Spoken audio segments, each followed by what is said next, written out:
Chose promise, chose due, nous voici encore sur cette chaîne YouTube J'offre un fort pour parler, décrypter, analyser et informer à toutes et à tous au sujet d'un événement d'une ampleur hautement spirituelle, produit le 29 juillet 1958 à Kunda Masangu, Lukulu, est l'accident mortel de Papa Diagienda Kuntima Joseph. Qui est Papa Diagienda Kuntima Joseph? Pour ceux qui ne le connaissent pas, il est le troisième fils de Papa Simon Kibangu et premier chef spirituel de l'église kibanguiste. Mon fils Diangienda, je te prescris mission d'aller à Tsiela rendre visite à ton frère Kisolokele, mais tu n'arriveras pas à destination car tu vas mourir en cours de route. L'instruction n'est pas à marchander, si tu n'obtempères pas, on va plus s'entendre.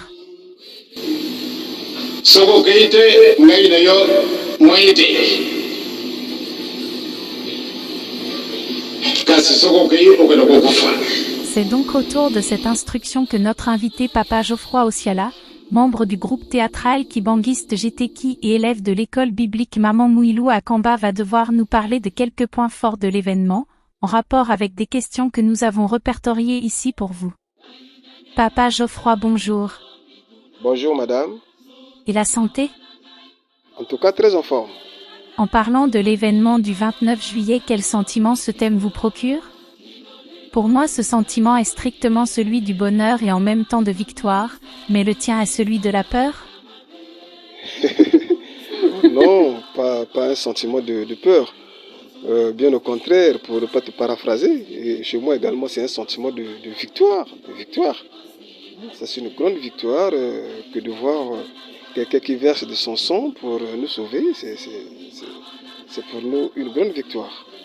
Oui, une grande victoire. À présent, Papa Geoffroy, dites-nous un peu, l'accident de Papa Diangienda fut un événement inattendu comme tous autres accidents? Merci madame pour votre question telle que posée. L'accident de Papa Diangienda n'a pas été un fait inopiné. Je vais vous répondre à cette question de façon beaucoup plus détaillée, mais avant, je vous rappelle que l'auteur de l'instruction, qui n'est autre que Papa Simon Kibangu, est mort depuis le vendredi 12 octobre 1951 à Lumumbashi. Donc, lorsque Papa Diangienda le voit en vision, pour recevoir cette instruction, Papa Simon Kibangu n'est plus. Il a fallu que Papa Diangienda Kuntima, qui est sa deuxième expression, prenne la charge de conduire l'homme et toute l'humanité. Ce qui était une responsabilité grandiose, madame, vous le savez. Papa Simon Kibangu avait trouvé qu'il était nécessaire et tout à fait indispensable que Papa Diangienda verse de son sang comme un acte fort d'expiation pour apaiser la colère du ciel au regard des péchés que nous faisons, vous et moi, nous faisons tous les jours. Alors, Papa Joseph Diangienda donc reçoit cette instruction en vision pendant qu'il était en visite chez son beau-père, Papa Kinyuk Alphonse Ntiabamfumu, qui avait son domicile au numéro 120 de la rue Maluku à Kinshasa. Papa Kinyuka était père de maman Pauline, qui était l'épouse de Papa Kisolokele. Dès que Papa Diangienda reçoit cette instruction, saisi de peur, Papa Diangienda a transpiré. Et cette sueur s'est transformée en sang. Ne voulons pas que son beau-père se rende compte qu'il y avait une situation qui se passait. Il était obligé de vite repartir à la maison. C'est pour vous dire que cet événement n'a pas été un événement brusque, arrivé tout à coup. Il a été bel et bien averti par son père qu'il devrait y avoir un accident, comme nous avons entendu dans l'introduction. Du sang? Comment alors du sang? Il s'était blessé pendant qu'il était chez Papa Kinyuka, son beau-père, ou encore avait-il reçu un coup de façon malencontreuse depuis son domicile?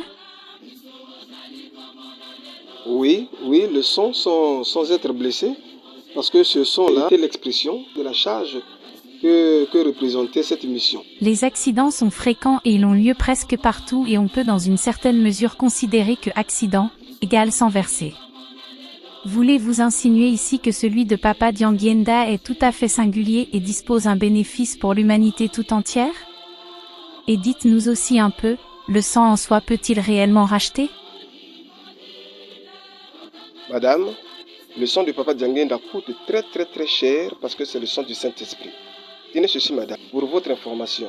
Papa Simon Kibangu est le Saint-Esprit auquel le Christ, notre Seigneur, a eu la gentillesse de promettre à l'humanité dans le livre de Jean chapitre 14, versets 15 à 16. Là n'est pas peut-être l'objet dans ce présent numéro. Nous pouvons en reparler dans notre tuto à venir. Alors, Papa Sima Kimbangu, qui est le Saint-Esprit, promis par le Christ, lorsqu'il arrive à l'âge de 23 ans, précisément en 1910, déclare qu'il renaîtrait encore en 1918. Et c'est exactement en 1918 que Papa Dianguenda est né. C'est pourquoi nous disons ici que Papa Dianguenda est la deuxième expression de Papa Sima Kimbangu, donc le Saint-Esprit. D'où son sang est très précieux, madame. Maintenant, à la question de savoir si le sang d'un ouin ou simplement le sang de Dieu peut racheter, je vous demande, si cela ne vous dérange pas, de lire dans le livre de 1 Pierre, chapitre 1, versets 18 à 19, madame. Ok, donnons donc lecture. Il s'agit du livre de 1 Pierre chapitre 1, versets 18 à 19. Vous savez que ce n'est pas par des choses périssables, par l'argent ou de l'or, que vous avez été rachetés de la vaine manière de vivre que vous aviez hérité de vos pères, mais par le sang précieux de Christ, comme d'un agneau sans défaut et sans tache. Que vous en semble-t-il, madame, après avoir lu ce passage? C'est bon, c'est clair, j'ai compris, revenons sur le drame proprement dit. Donc, Papa Dianguenda, rappelé par son père de ce qu'avait été dit depuis novembre 52, prend la décision de venir à Brazzaville. Mais avant cela, il dit à Papa Ntomi David, qui était à Kinshasa, de pouvoir l'attendre sur place. Papa Watula Mathieu, qui était fonctionnaire à Kinshasa là-bas, de pouvoir l'attendre également pour être dans sa délégation au cours de ce voyage. Et le 28 juillet 1958, Papa Dianguenda traverse ici à Brazzaville. Aussitôt arrivé, il va directement à Boko, dans le district de Boko, ici au Congo-Brazzaville, et précisément dans le village Kinsasa Bibobo, là où est érigé le premier temple kimbangiste. Là-bas résidait également le représentant légal premier suppléant de l'église, Papa Samuel Matouba. Papa Dianguenda leur demande un endroit assez calme pour aller prier. C'est de là où Papa Matouba va lui montrer la case d'un de ses neveux, du nom de Matondo Biyamo Benjamin, qui n'était pas kimbangiste, qui était pour le polygame, et qui travaillait ailleurs. Donc sa case était libre. Papa Dianguenda est allé dans cette case en privé. Il a prié. Par la suite, le même jour, il repart à Kinshasa. Cette soirée, il met tout son équipage en branle. Il les prépare. Donc il y avait Papa Ntomi David, Papa Watula Mathieu, Papa Kalamvouila, qui était son chauffeur, Papa Tende Félicien et lui-même. Papa Geoffroy, une petite pause s'il vous plaît, nous allons devoir regarder toutes ces personnes en images, et nous y reviendrons dans quelques minutes. Papa Dianguenda Kuntima Joseph, à qui le voyage était destiné.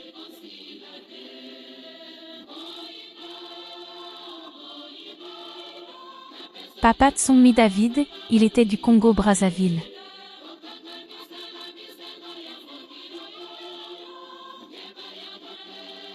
Papa Watula Mathieu, il était du Congo-Brazzaville.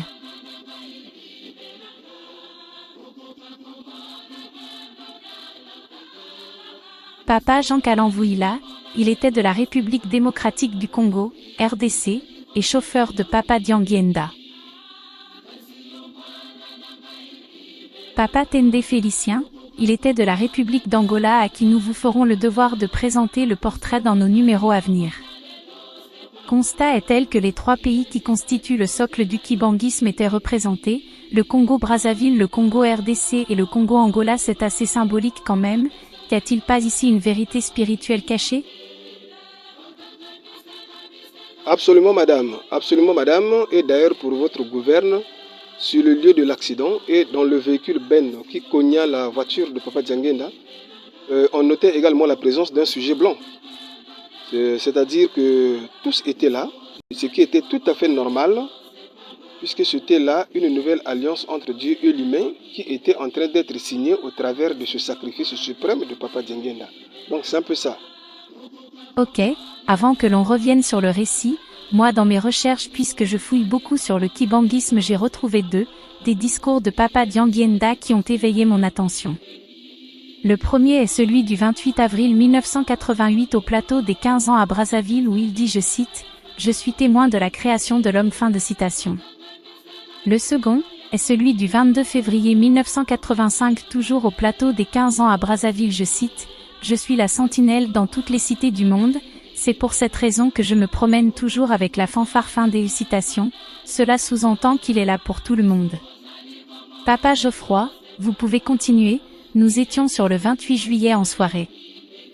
Merci beaucoup, madame. Cela prouve que vous êtes un fidèle kimbangiste en devenir. Cela m'est égal.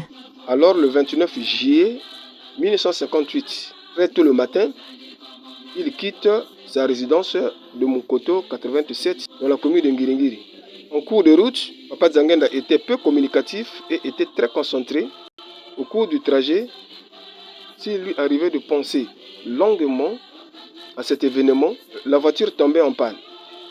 C'est à ce moment-là que lorsqu'ils abordent un virage vers le village Kundamasangu, un gros véhicule qui provenait de Ouige en Angola, qui faisait le sens inverse, tout à coup, il y a eu collision entre la voiture de Papa Dzangenda, c'était une voiture for use de marque américaine, sa voiture et ce véhicule sont entrés en collision. Alors tous les passagers étaient morts sur place. Papa Dzangenda assis avec ses deux paumes de main assemblées contre sa poitrine. Ensuite, alors Papa Dzangenda, dans l'au-delà, il rencontre son père. Son père était très content de voir son enfant obtempérer sur ce qu'il lui avait dit. Son père lui donne tout le programme de gestion de la direction de l'église et il lui montre également l'uniforme que doivent arborer les chrétiens kimbanguistes. Et Papa Simo Kimbangu ressuscite son enfant tout en lui donnant l'ordre d'aller le faire pour ses amis qui étaient en haut et coincés dans la voiture. Papa Dzangenda arrive, aussitôt lorsqu'il s'est retrouvé, il s'efforce de sortir de la voiture, avance de quelques mètres dans l'herbe, il s'agenouille pour remercier l'Éternel. Malheureusement, là où il va s'agenouiller, il y avait des débris de tessons, des vieilles damijanes qu'utilisaient les gens qui faisaient cette route-là. Il se fait encore déchiqueter le genou là. Il a prié dans un premier temps en français.